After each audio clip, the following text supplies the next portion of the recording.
Good morning guys, Louisa here. Welcome back to my channel.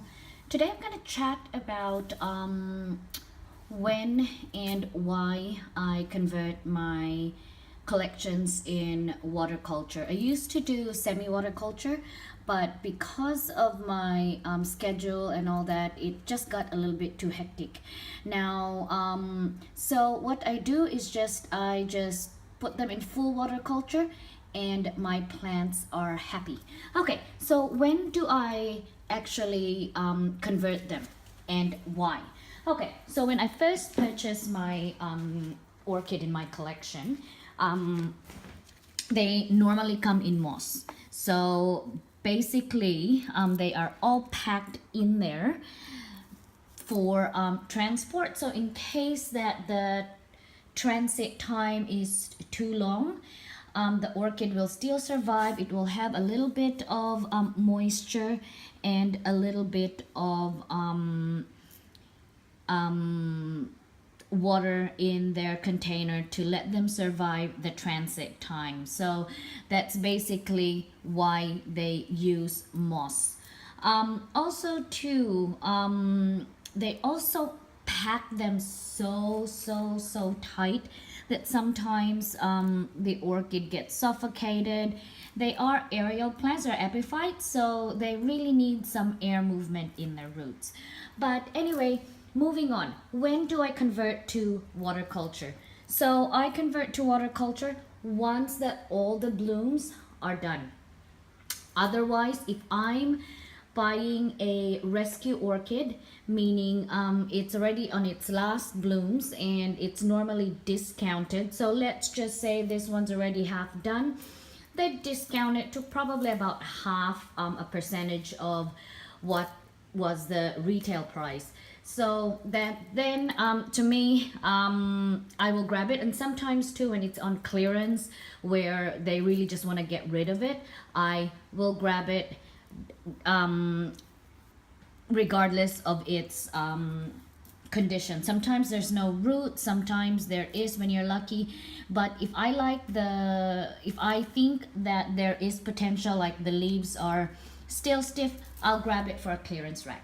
So anyway, what I do is that I'll wait for them to actually finish blooming, and then I look at the roots, I inspect the roots if they're still good. If they're happy in moss, I will leave them there. Now, because of my lifestyle, this is the second question, why I convert my orchids in full watercolor. Okay, so everyone knows that I am a wedding photographer, and we do international weddings as well, basically Asia. So we are gone between 10 to 14 days at a time. If that happens during the summer here, I normally come home, half of my collections is gone, mainly because I've overwatered them. I actually have soaked the bark or whatever medium it is, so that it won't dehydrate. And sometimes if I don't soak it, they will just so dehydrate and they end up dying. But anyway, so yeah, so that's when I convert my orchid into watercolor, and also too mainly because of convenience. Even though if I'm here in town, and let's say would stay here in town for about 3-4 months, my job still, I'm always in and out, and I rarely go out my front terrace because I'm just not an outside person. And maybe because too that I shoot mainly on location, I've had enough of the outside thing. I know I'm pretty much a homebody, and I just want to stay home and be in my home office, or actually up in my bedroom watching some movie while editing, while working as well. I multitask a lot.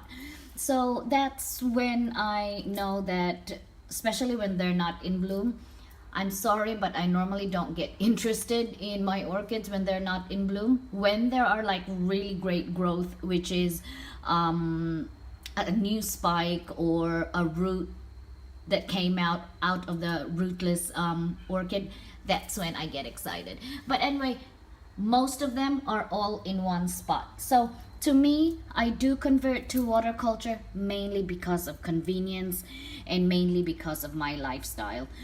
Sometimes I do semi water culture during the winter, but during the winter we're not here in Australia. We're normally in Asia shooting weddings, so that's why it's just in water culture. It's the easiest thing, guys. It might not be for everyone, and if you want to convert mainly because your lifestyle is as crazy as mine, go ahead, do it with one orchid or even a rescue orchid. Go buy a rescue orchid. Don't do it with your favorite fowl or the fowl that's been with you for a long time that really means a lot to you. So just experiment it, and yeah, good luck. So if you have any questions, go ahead and do it on the comment box. If you haven't subscribed already, I'd love to have you on board. Just go ahead and click that button, and I shall see you on my next segment.